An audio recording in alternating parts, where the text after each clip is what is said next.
அநேக வியாதியை குறித்து, அநேக கடனை குறித்து, அநேக சூழ்நிலையை குறித்து, அநேக குடும்பத்தை குறித்து, அநேக பயத்தை குறித்து, எங்க போனாலும் ஒரு பயமா இருக்கு. நான் பலவீனமா ஆயிட்டேனே, எனக்கு எப்போ பலன் கிடைக்கும்? எதை பார்த்தாலும் பயம், எந்த சத்தத்தை கேட்டாலும் எனக்கு பயமா இருக்கு.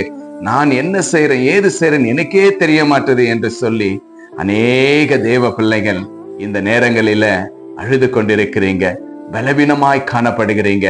ஆண்டவர்களிடத்துல தாவீது அழகாக ஜெபிக்கிறார்.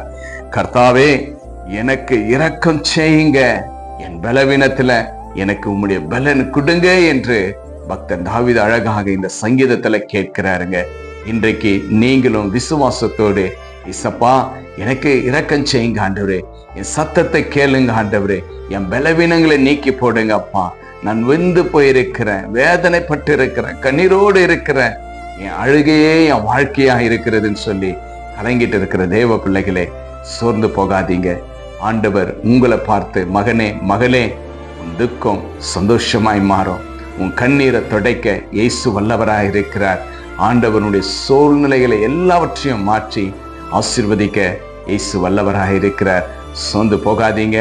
இயேசு கிறிஸ்து உண்மையாகவே உங்களை நேசிக்கிறார். உங்களுடைய பலவீனங்களை நீக்கி போட்டு ஆரோக்கியத்தை கொடுத்து உங்களுக்கு நல்ல குணமாக்க இயேசு இன்று உங்களோடு பேசி கொண்டிருக்கிறார்.